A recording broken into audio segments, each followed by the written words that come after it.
The message arrived at 3 in the morning.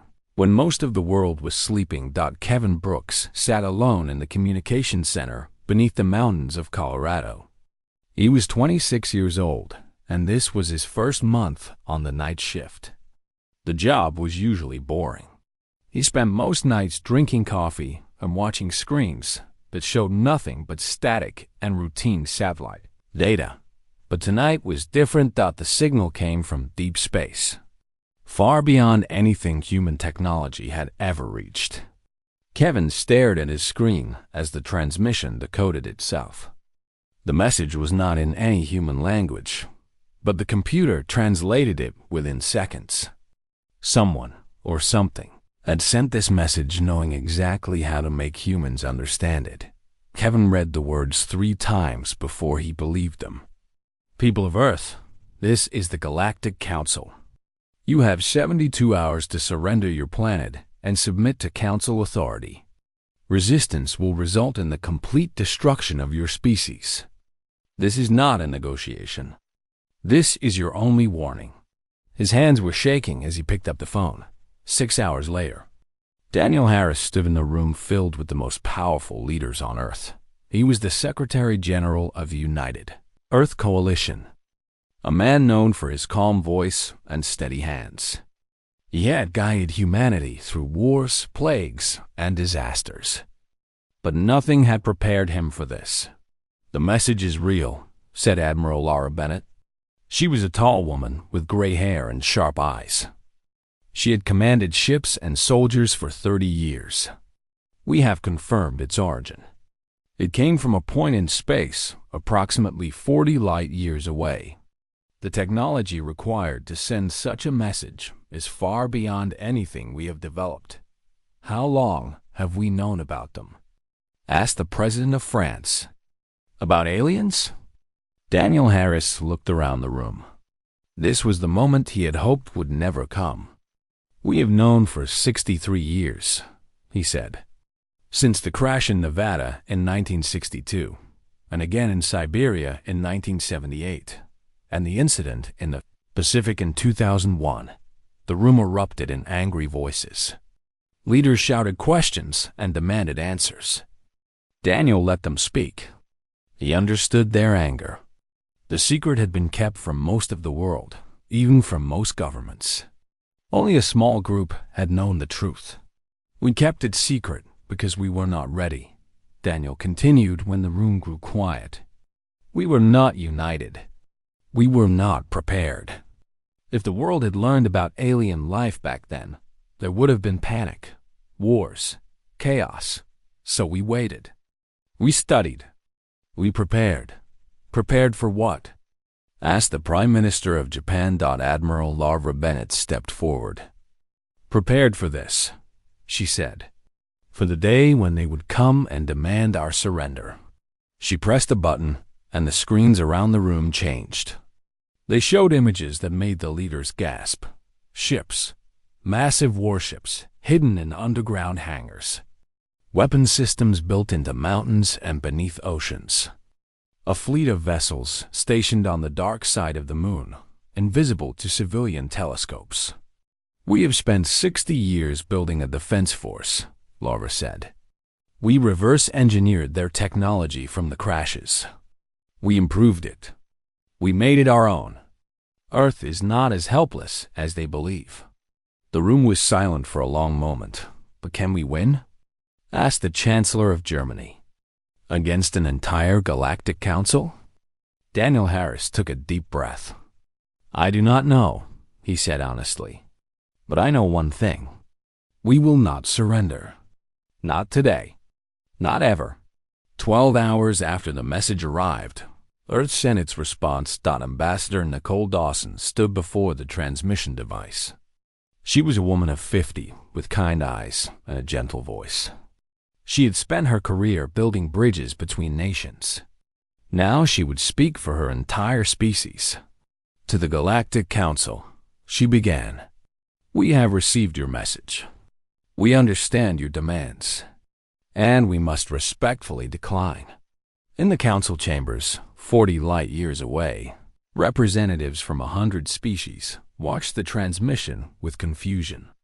The Velthari, the most powerful species in the Council, had conquered dozens of worlds. No one had ever refused them before. High Executor Zorath, the supreme commander of the Velthari fleet, leaned forward in his seat. He was a massive creature with scales like armor and eyes like burning coals. He had destroyed civilizations. He had crushed rebellions. He had never seen a species smile while rejecting their own survival. But the human woman was smiling. "Earth is our home," Nicole continued. "Our people have lived here for thousands of generations. We have fought and struggled and grown together. We have made mistakes, and we have learned from them. We are not perfect, but we are free. And we will remain free." She paused, and her smile grew wider. "You have offered us a choice between surrender and destruction.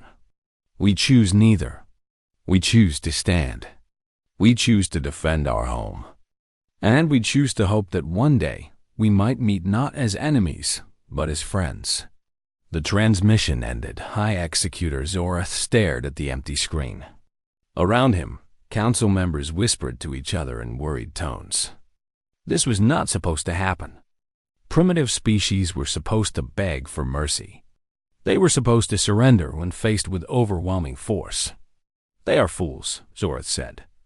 "They do not understand what they face." But deep in his chest, in a place he did not want to acknowledge, he felt something strange. Something he had not felt in centuries of conquest. On Earth. Daniel Harris watched Nicole finish the transmission.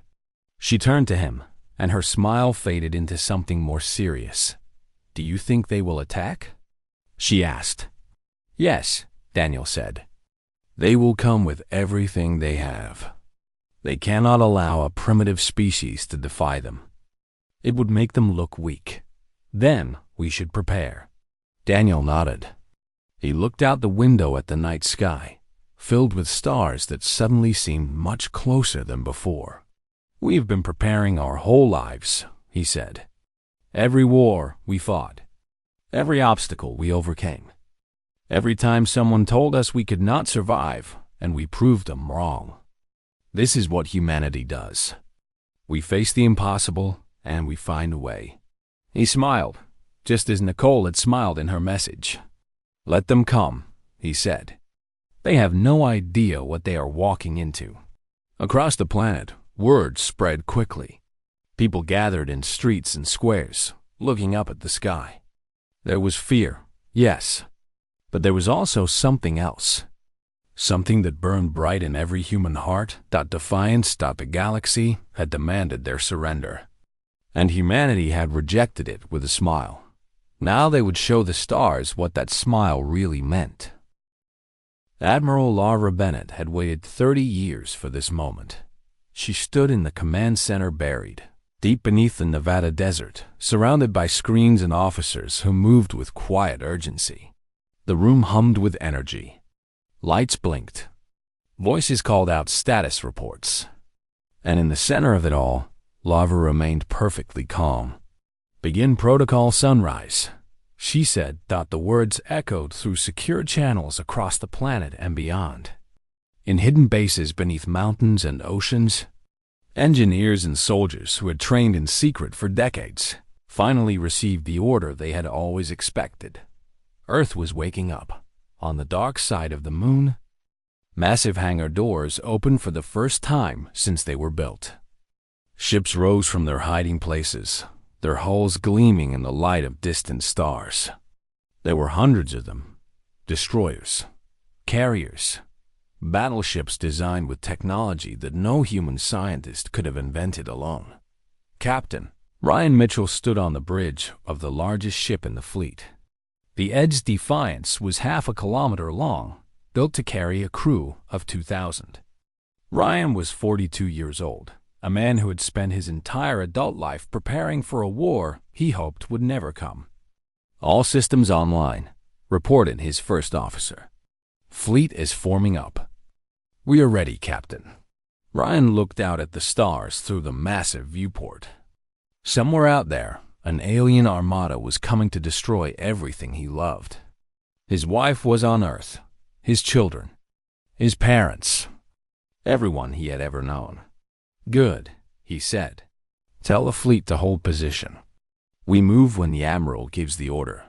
Back on Earth, Dr. Megan Price walked through the corridors of a research facility that did not officially exist. She was 61 years old, with white hair and glasses that sat crookedly on her nose. She looked like a grandmother, but she was perhaps the most important scientist alive. "The gravity pulse system is fully operational," she told Daniel Harris through the video screen. "We tested it on asteroids last year. It works exactly as designed." "Explain it to me again," Daniel said. "In simple terms." Megan smiled. She had spent 40 years working on technology that came from crashed alien ships. Most of it was beyond human understanding when they first found it. But humans were good at learning. "Their weapons use energy pulses," she explained. "Very powerful, very fast. But energy can be redirected. Our system creates a field that bends gravity in a small area. When their weapons enter the field, they curve away from their targets. We can send their own missiles back at them."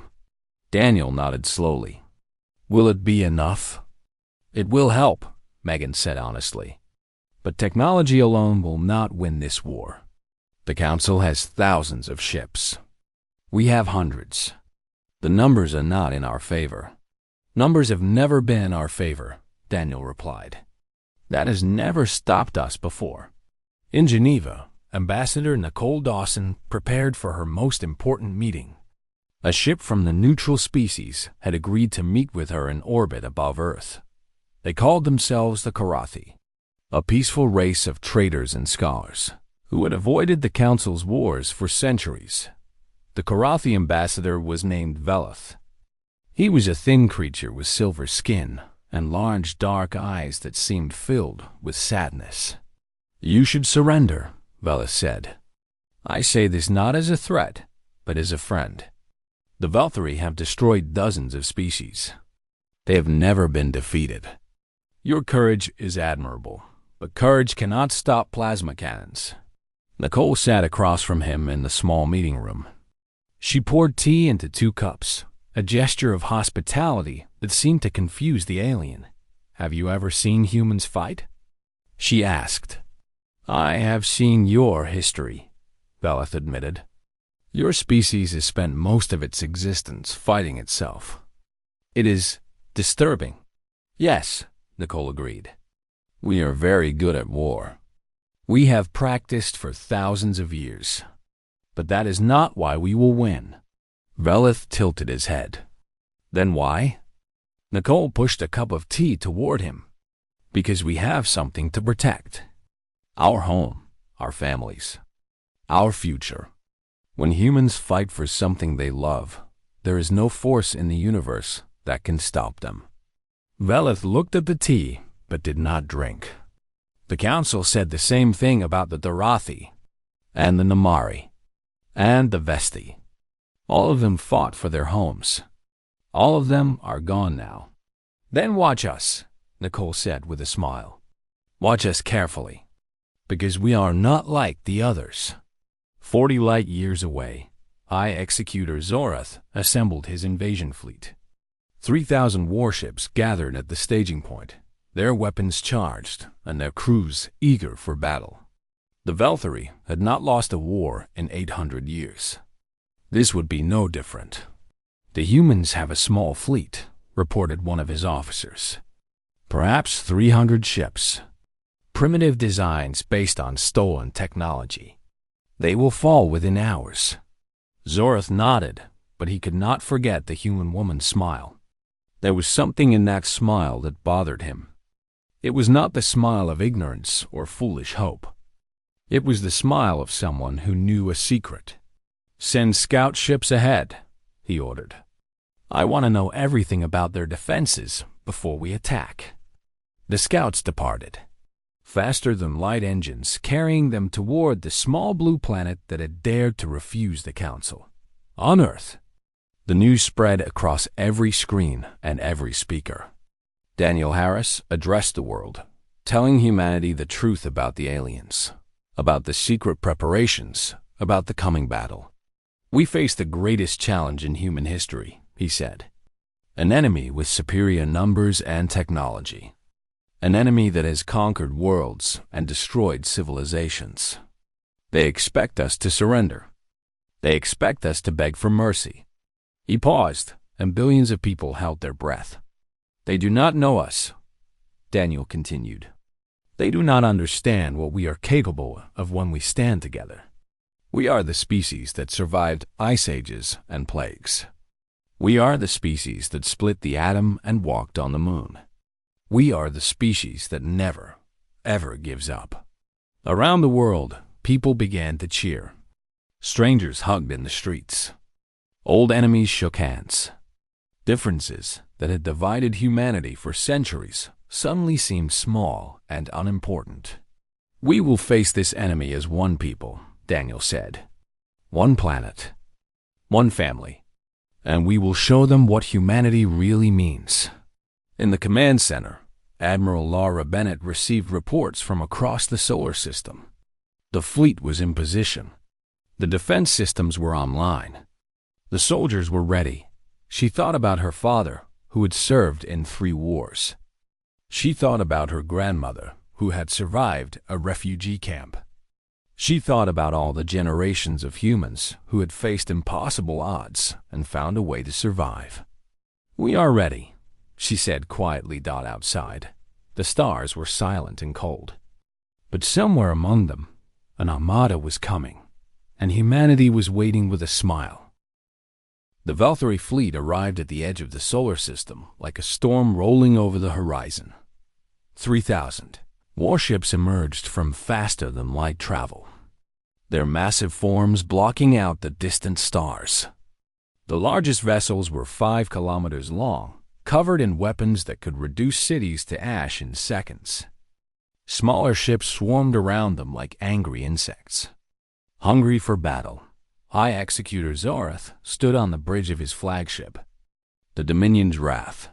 He looked at the tactical display showing the tiny blue planet that had dared to defy the Council. "Report," he commanded. "The human fleet is holding position near the 4th planet," his officer replied. "Approximately 320 vessels. Their largest ship is less than 1 kilometer in length. They are no threat to us." Zorath studied the display. The humans had arranged their ships in a defensive formation, blocking the direct path to Earth. It was a brave position, but a foolish one. They were outnumbered 10 to 1. "Send the scout wings forward," Zorath ordered. "Test their defenses. Find their weaknesses." 50 fast attack ships broke away from the main fleet and accelerated toward Mars. Their pilots were veterans of a dozen conquests. They had never failed to break an enemy line. Admiral Laura Bennett watched them coming from the command center on the EDS Defiance. She stood beside Captain Ryan Mitchell, her eyes fixed on the tactical display. "They are testing us," she said. "They want to see what we can do before they commit their main force. Should we engage?" Ryan asked. Laura shook her head. "Not yet. Let them come closer. Let them think we are afraid." The scout ships crossed the asteroid belt, their sensors probing for weaknesses in the human formation. They found nothing unusual. The human ships were holding still, their weapons powered down. "They are not even preparing to fight," laughed the Valkyrie scout commander. "These creatures truly are primitive." He ordered his ships to increase speed. They would make a quick pass through the human line, destroy a few vessels, and return with valuable intelligence. They never saw the mines. The asteroid belt was filled with thousands of small devices, hidden among the rocks. As the Valkyrie scouts passed through, the mines activated. Some exploded. Others released bursts of energy that scrambled sensors and navigation systems. Some attached themselves to Valkyrie hulls and began cutting through armor in seconds.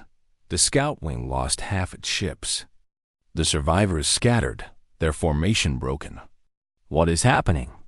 demanded the scout commander, his voice filled with confusion.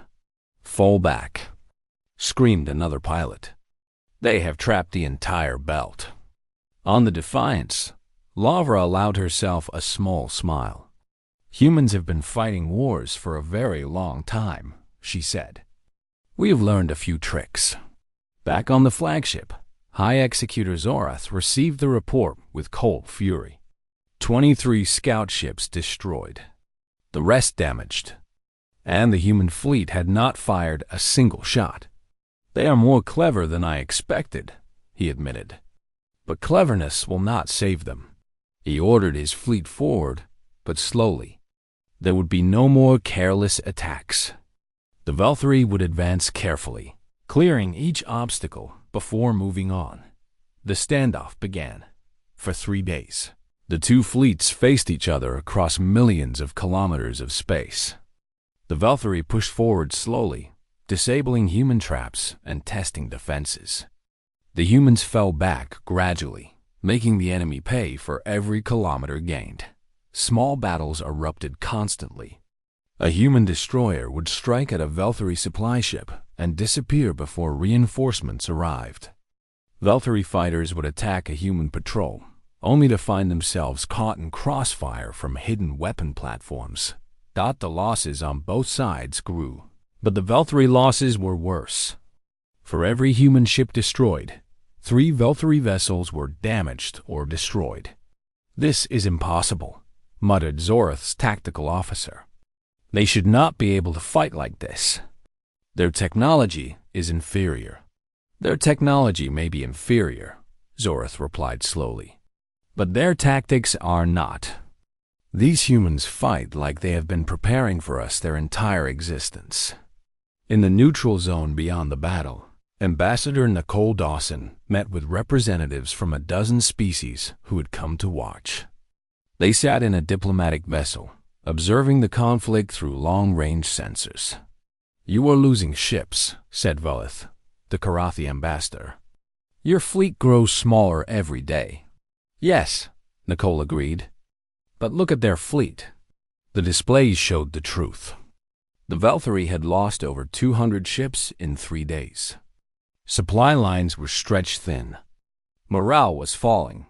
"They expected to crush us in hours," Nicole continued. "Every day that we survive, their confidence weakens. Every ship they lose makes them question whether this war is worth fighting." "But they still outnumber you greatly," said another ambassador. "A tall being with feathers instead of hair." "Numbers are not everything," Nicole said. "We have something they lack. We are fighting for our home. They are fighting for pride. There is a difference." On Earth, Daniel Harris watched the battle reports with growing hope. The plan was working. The Valkyrie were strong, but they were also arrogant.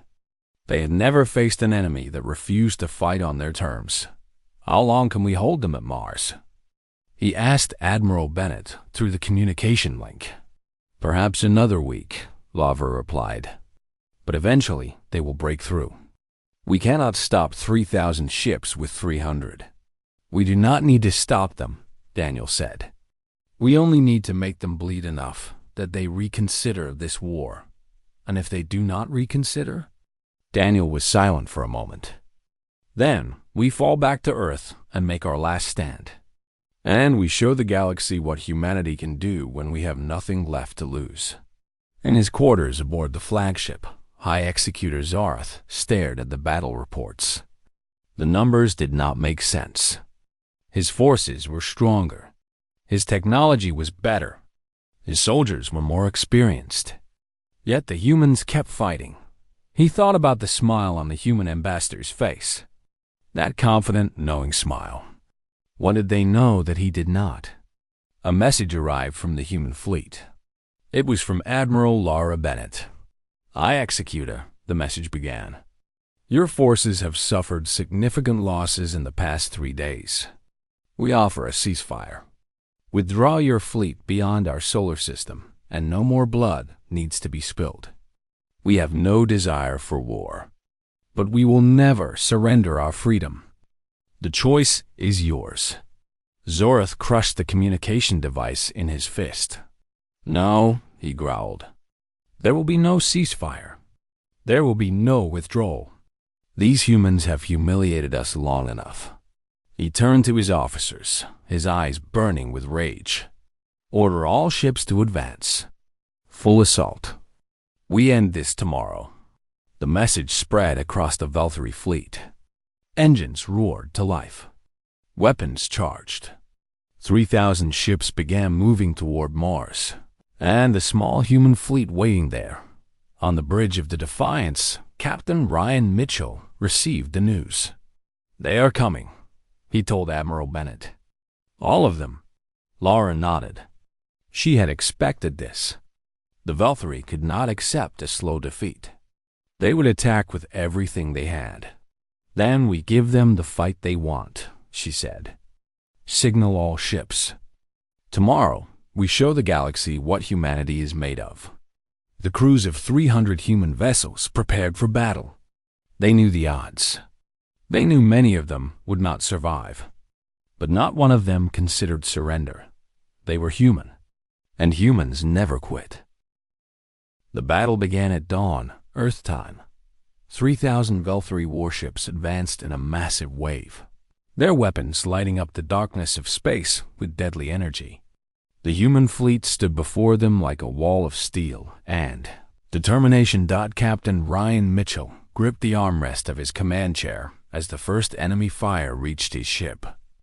The shields of the Defiance flared bright as they absorbed the impact. "Return fire," he ordered. "All weapons. Show them what we have." The human fleet erupted with violence. Missiles streaked toward enemy vessels. Energy cannons tore through Velthari armor. Fighters launched from carrier bays and dove into the chaos with reckless courage. On the flagship Dominion's Wrath, High Executor Zorath watched the battle unfold with cold satisfaction. The humans were fighting hard, but they were still outnumbered.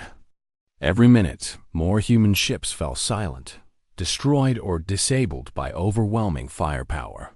"Push forward," he commanded. "Break their line." The Velthari pressed their advantage. 100 ships focused their fire on a single human destroyer, tearing it apart in seconds. Another group surrounded a human carrier and cut it to pieces. The human formation began to crack. Admiral Laura Bennett watched the losses mounting from the Defiance's command center. Her heart ached with every ship that went dark, every crew that fell silent forever. But she kept her voice steady. "All ships, fall back to secondary positions," she ordered. "Execute pattern Omega-7. The human fleet began to retreat, pulling back toward a cluster of large asteroids near Mars. The Velthari pursued eagerly, sensing victory. "They are running," reported Zorath's tactical officer. "Their formation is collapsing." "Follow them," Zorath ordered. "Give them no chance to escape." But as the Velthari fleet chased the retreating humans into the asteroid field, something changed. The human ships suddenly stopped running. They turned and spread out, taking positions among the massive rocks. "What are they doing?" Zorath demanded. Then the asteroids began to move. Hidden engines built into the largest rocks fired to life. The asteroids accelerated toward the Velthari fleet, turning from harmless space debris into weapons of incredible mass.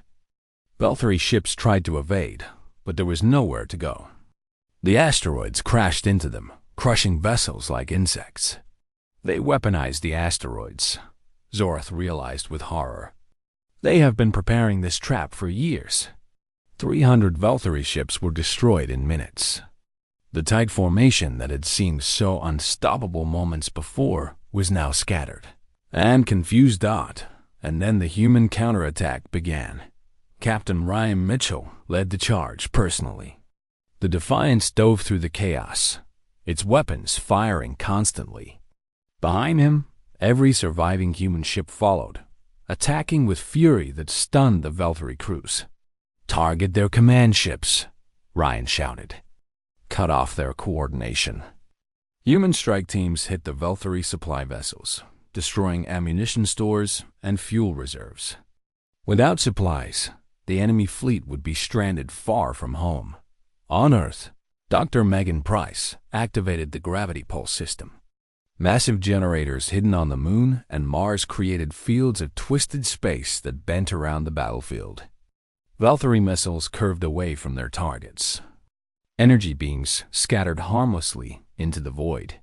"Their weapons are failing," cried a Valkyrie gunner. "Something is wrong with our targeting systems." "It is not your systems," Zorath said quietly, understanding finally what they faced. "They are turning our own weapons against us." The tide of battle shifted completely. Human ships moved through the Valkyrie fleet like wolves among sheep, striking weak points and disappearing before reinforcements could arrive. The great armada that had seemed invincible was now fighting for survival in the neutral observation vessel. The watching ambassadors stared at their screens in disbelief. "This is impossible," whispered a representative from a species that had surrendered to the Valkyrie centuries ago. "No one defeats the Valkyrie.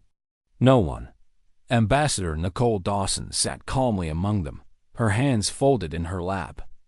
"Humanity has a saying," she said. "Never tell us the odds." By midday, the battle was decided. The Valkyrie had lost over 1,000 ships. Their supply lines were destroyed. Their command structure was in chaos. High Executor Zorath looked at his tactical display and saw the truth. They had lost. "High Executor," said his communications officer, "we are receiving a message from the human fleet." Admiral Laura Bennett appeared on the screen. Her face was tired but proud. Behind her, the bridge of the Defiance showed the signs of hard combat. "High Executor Zorath," she said, "your fleet has suffered tremendous losses. Many brave soldiers on both sides have died today, but this battle is over. You cannot win." Zorath said nothing. His claws dug into the armrest of his throne. "We offer you a chance to end this with honor," Lavra continued. "Withdraw your remaining ships beyond our solar system. Return to your council and tell them that Earth is not a world to be conquered. We will not pursue you. We will not seek revenge. This war ends today, if you choose." Around Zorath, his officers waited in tense silence. They had never retreated before. The Valkyrie did not run from battle, but the Valkyrie had also never lost like this. "Why?" Zorath asked finally. "Why would you spare us? We came to destroy you. We would have killed every human on your planet." Laura's expression softened slightly. "Because mercy is not weakness," she said. "It takes more strength to spare an enemy than to destroy them. And we want the galaxy to know what kind of species we are. Not conquerors. Not destroyers. Humans choose peace when peace is possible." On Earth, Daniel Harris watched the exchange with tears in his eyes. They had done it. Against all odds, against an enemy that had never known defeat, humanity had won. "She's giving him a way out," Nicole said quietly from beside him. "A chance to save his remaining soldiers." "That is who we are," Daniel replied. "We fight when we must. But we never forget that our enemies are also living beings, with families and hopes of their own." On the Dominion's wrath, Zorath made his decision. "Order all ships to cease fire," he said. The words tasted like ash in his mouth. "We are withdrawing." A wave of shock passed through the Valkyrie fleet. Retreat? Surrender? These were words they had never spoken before, but they obeyed. Slowly, painfully, the surviving Valkyrie ships pulled back from the battlefield. They gathered their wounded and their dead. They left behind the wreckage of their Pride. Captain Ryan Mitchell watched them go from the bridge of the Defiance. His crew was exhausted. His ship was damaged. They had lost many friends today, but they had won. "Signal to all human ships," he said quietly. "We did it. We actually did it. Across the fleet, cheers erupted. Soldiers embraced. Some wept. They had faced extinction and survived. They had proven that humanity would never bow to anyone. On Earth, the news spread within minutes. People poured into the streets, crying and laughing and holding each other. Church bells rang. Fireworks exploded. Strangers became friends in the joy of survival. And far away, retreating toward the stars, High Executor Zorath looked back at the small blue planet that had taught him the meaning of defeat. He had come to destroy them. Instead, they had shown him mercy. He did not understand these humans, but he had learned to respect them. 1 month after the battle, the galaxy was still talking about Earth. The news had spread to every corner of known space. A primitive species, barely capable of traveling beyond their own moon, had defeated the mighty Veltari fleet. The Galactic Council, which had ruled unchallenged for millennia, had been humiliated by creatures they considered little more than animals. Everything was changing. On the Veltari homeworld, High Executor Zorath stood before the Supreme Council. The chamber was massive, filled with representatives from the most powerful species in the galaxy. They looked at him with a mixture of anger and fear. "You lost nearly 2,000 ships," said the council chairman, his voice cold. "You retreated from a world we should have conquered in days. Explain yourself." Zorath stood tall despite his shame. "The humans are not what we expected," he said. "They are clever. They are adaptable. And they fight with a unity and determination I have never witnessed in any species." "You are making excuses for your failure," growled a Veltari elder. "I'm telling you the truth." Zorath replied. "We underestimated them. We saw their primitive technology and assumed they were weak. We were wrong." He paused, looking around the chamber at the faces that had sent him to conquer a world and now blamed him for failure. "The humans could have destroyed my remaining fleet," he continued. "They had one. We were broken and scattered. But instead of finishing us, they offered mercy. They let us leave." The chamber fell silent. "They are not like us," Zorath said quietly. "They do not seek conquest or domination. They only wanted to protect their home. And now they have proven they can do exactly that." The council debated for hours, but in the end, there was only one choice. The Veltari would not send another fleet. The cost was too high, and the galaxy was watching. If Earth defeated them again, the council's authority would collapse entirely. Instead, they sent a message requesting diplomatic talks. Ambassador Nicole Dawson received the news with the same calm smile. She had warned throughout the crisis. She had spent her entire career preparing for moments like this, building bridges between people who thought they were enemies. "They want to negotiate," she told Daniel Harris. "They are offering Earth a seat on the Galactic Council." Daniel laughed softly. "A seat on the Council? Months ago, they demanded our surrender. Now they want us as partners?" "That is how power works," Nicole said. "They respect strength. We have shown them we are strong. Now they want us on their side rather than against them." "What are the conditions?" "They want us to join as equals. Full voting rights. Access to galactic trade routes. Recognition of human sovereignty." Daniel considered this carefully. Part of him wanted to refuse, to tell the council that humanity wanted nothing to do with them. They had tried to destroy his people. Why should he trust them now? But another part of him knew that isolation was not the answer. The galaxy was vast and full of wonders and dangers. Humanity needed allies. They needed access to technology and resources beyond their own system. They needed to be part of the larger community of species. "We will accept," he decided, "but on our terms. We will never become conquerors like the Veltari. We will be a voice for peace, for cooperation, for the rights of all species to live free." 2 months later, Ambassador Nicole Dawson traveled to the council chambers for the first time as Earth's official representative. Her ship, the ED's Harmony, was small compared to the massive vessels that filled the space around the council station. But every ship they passed moved aside to let them through. Everyone knew who the humans were now. The council chamber was enormous, designed to hold thousands of delegates from hundreds of species. Nicole walked to the empty seat that had been prepared for humanity, feeling the eyes of the galaxy upon her. High Executor Zorath was there, stripped of his military rank but still a member of the Velthari delegation. He watched Nicole take her seat with an expression she could not read. When she was settled, the council chairman spoke. Earth is now recognized as a full member of the Galactic Council, he announced. Ambassador Nicole Dawson will speak for her people. Nicole rose from her seat. The chamber fell silent. Thank you for this welcome, she began. 2 months ago, your fleets came to destroy us. You thought we were primitive and weak. You thought we would surrender without a fight. She paused, looking around at the assembled delegates. We proved you wrong. Not because we are stronger than you, or more advanced, or more numerous.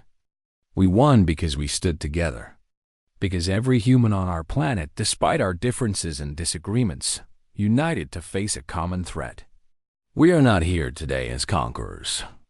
We could have destroyed the Velthari fleet completely. We chose mercy instead. That is who we are. Humans believe that peace is always better than war, that cooperation is stronger than domination. We ask only one thing from this council. Treat us with respect. Do not threaten our home again. And know that our hand is extended in friendship to any species that wishes to take it. She sat down. For a moment, there was silence.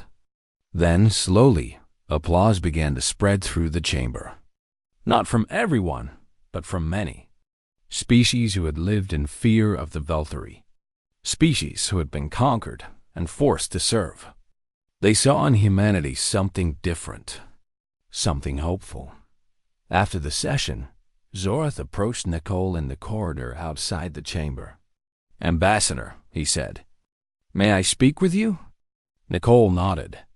She was not afraid of him. Whatever he had been before, he was no longer her enemy.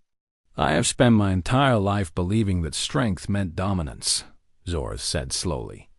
That the powerful must rule the weak. It is what I was taught. It is what the Velthari have always believed. He paused, his dark eyes meeting hers. But you showed me something different. You showed me that true strength is the ability to choose mercy when you could choose destruction. I do not fully understand it yet, but I think perhaps your way is better than ours. Nicole smiled. Understanding takes time, she said. But we have plenty of time. We are going to be neighbors for a very long while. On Earth, the celebrations continued for weeks. Captain Ryan Mitchell returned home to parades and cheering crowds. The crew of the Defiance became heroes, their names known in every household. Admiral Lara Bennett retired quietly, satisfied that she had fulfilled the mission she had trained for her entire life. Dr. Megan Price began working with scientists from other species, sharing some of humanity's defensive technology in exchange for medical and agricultural advances that would help Earth flourish. The exchange was careful and controlled, but it was a beginning. Daniel Harris addressed the planet one final time as Secretary General before handing power to his successor. We have won more than a battle, he said. We have won our place among the stars. The galaxy now knows what humanity is capable of. They know our strength, but more importantly, they know our values. We are not conquerors. We are builders. We are dreamers.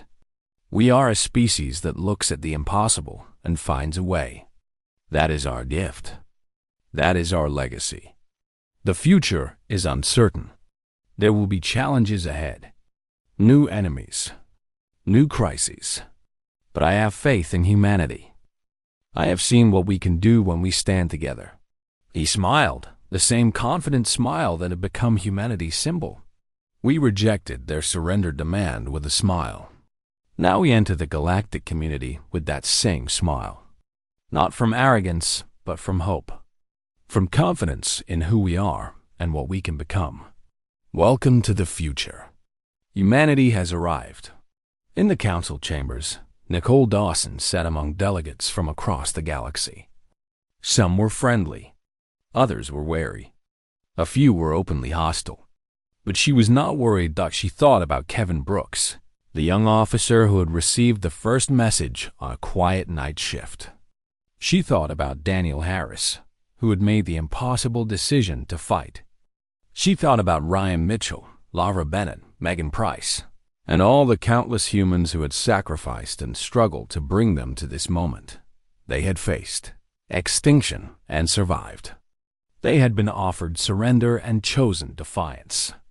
They had won a war and offered peace. Now they would show the galaxy what humanity could build. Nicole looked out at the stars through the chamber's great windows and smiled. This was just the beginning.